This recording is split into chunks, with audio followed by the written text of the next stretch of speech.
ബീഹാറിൽ രണ്ടാം ഘട്ട വോട്ടെടുപ്പ് നാളെ. വിജയപ്രതീക്ഷയിൽ മുന്നണികൾ. ബീഹാറിൽ ആര് ഭരിക്കുമെന്ന് വിധിയെഴുതുന്ന മണ്ഡലങ്ങൾ ഉൾപ്പെടെ പോളിംഗ് ബൂത്തിലേക്ക്. കലാശക്കൊട്ടിൽ പങ്കെടുത്ത പ്രമുഖ നേതാക്കൾ. വിവരങ്ങളുമായി രാജേഷ് ശ്രീനിവാസൻ ചേരുന്നുണ്ട്. രാജേഷ്, രണ്ടാം ഘട്ട വോട്ടെടുപ്പിനായി ബീഹാർ നാളെ പോളിംഗ് ബൂത്തിലേക്ക് എത്തുകയാണ്. വിജയപ്രതീക്ഷയിൽ തന്നെയാണ് മുന്നണികളെല്ലാം. വോട്ടെടുപ്പിനുള്ള ഒരുക്കങ്ങളെല്ലാം പൂർത്തിയായി കഴിഞ്ഞു. വിവരങ്ങൾ എങ്ങനെയാണ്? രണ്ടാം ഘട്ടം എന്ന നിലയിൽ 20 ജില്ലകളിലെ 122 നിയമസഭാ മണ്ഡലത്തിലേക്കാണ് ജനവിധി തേടുന്നത്, അല്ലെങ്കിൽ തെരഞ്ഞെടുപ്പ് നടക്കുന്നത്. ഇതിൽ 1302 സ്ഥാനാർത്ഥികളാണ് നാളെ നടക്കുന്ന രണ്ടാം ഘട്ട തെരഞ്ഞെടുപ്പിൽ ജനവിധി തേടുന്നത്. അതിൽ 116 സ്ത്രീകളാണ് എന്നതാണ് നിലവിൽ ഇപ്പോൾ പുറത്തു വരുന്നത്. എന്തായാലും 45,399 കേന്ദ്രങ്ങളാണ് ഈ വോട്ടിങ്ങിനായി സജ്ജമായിരിക്കുന്നത് എന്നാണ് സംസ്ഥാന തെരഞ്ഞെടുപ്പ് കമ്മീഷൻ അറിയിക്കുന്നത്. നാളെ നടക്കുന്ന രണ്ടാം ഘട്ട തെരഞ്ഞെടുപ്പ് ഇരു മുന്നണികൾക്കും വലിയ നിർണായകമായ ഒരു തെരഞ്ഞെടുപ്പ് അല്ലെങ്കിൽ ഘട്ടം തന്നെയായിരിക്കും. ആദ്യ തെരഞ്ഞെടുപ്പ് ഇന്ത്യ മുന്നണിയെ സംബന്ധിച്ചിടത്തോളം വലിയ സ്വാധീനമുള്ള നിയമസഭാ മണ്ഡലങ്ങളിലേക്കായിരുന്നു തെരഞ്ഞെടുപ്പ് നടന്നത്.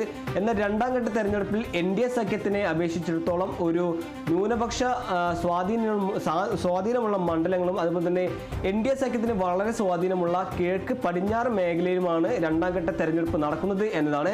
എന്തായാലും തെരഞ്ഞെടുപ്പ് അതിൻ്റെ അവസാനത്തോട് അടുക്കുന്നു എന്നതാണ്. എന്തായാലും ഈ ബാക്കിയുള്ള അല്ലെങ്കിൽ ശേഷിക്കുന്ന സീറ്റിലേക്ക് 122 സീറ്റിലേക്കാണ് നാളെ തെരഞ്ഞെടുപ്പ് നടക്കുക. കഴിഞ്ഞ ദിവസം നടന്ന അവസാനഘട്ട പ്രചരണത്തിലെല്ലാം വലിയ രീതിയിലുള്ള ആരോപണ പ്രത്യാരോപണങ്ങൾ തന്നെയായിരുന്നു ഇന്ത്യ മുന്നണിയായാലും NDA സഖ്യമായാലും പരസ്പരം അങ്ങോട്ടും ഇങ്ങോട്ടും ആരോപിച്ചിരുന്നത്. അതിൽ തന്നെ ഈ നിലവിലെ രാഷ്ട്രീയ സാഹചര്യം അല്ലെങ്കിൽ ബീഹാറിലെ തൊഴിലില്ലായ്മ, അതുപോലെ തന്നെ 20 വർഷം നിതീഷ് കുമാറിന്റെ ഭരണത്തിലെ അനാസ്ഥകളെല്ലാമായിരുന്നു കോൺഗ്രസ് അടക്കമുള്ള മഹാസഖ്യം ഉന്നയിച്ചിരുന്നത്. അതേസമയം തന്നെ RJD നേതാക്കൾക്കും കോൺഗ്രസ് നേതാക്കൾക്കെതിരെയുള്ള അഴിമതി ആരോപണങ്ങളായിരുന്നു NDA സഖ്യത്തിന്റെ പ്രധാന പ്രചരണ ആയുധം. ദേശീയതയും അതുപോലെ തന്നെ മറ്റു പഹൽഗ്രാം ആക്രമണത്തിൽ ഇന്ത്യ നൽകിയ തിരിച്ചടിയുമെല്ലാം ഈ തെരഞ്ഞെടുപ്പ് പ്രചരണ വേളയിൽ ആഭ്യന്തരമന്ത്രി അമിത്ഷാ ഉന്നയിക്കുന്ന ഒരു സാഹചര്യം ഉണ്ടായിരുന്നു. ഇതെല്ലാം തങ്ങൾക്ക് അനുകൂലമാകുമെന്ന വിലയിരുത്തലാണ് NDA ക്യാമ്പ് മുന്നോട്ട് പോകുന്നത്.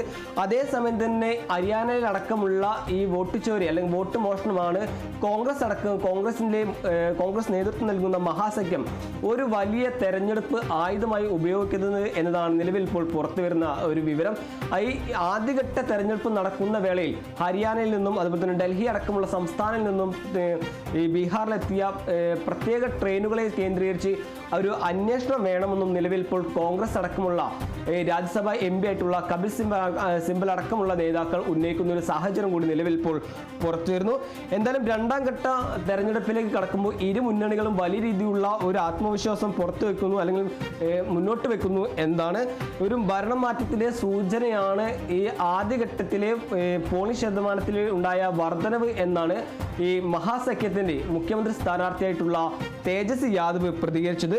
ബീഹാർ കാണാൻ പോകുന്നത് വലിയ മാറ്റമാണെന്നാണ് ജൻസൂരജ് നേതാവ് അല്ലെങ്കിൽ ജൻസൂരജ് പാർട്ടി നേതാവായിട്ടുള്ള പ്രശാന്ത് കിഷോർ മുന്നോട്ട് വെക്കുന്നത്.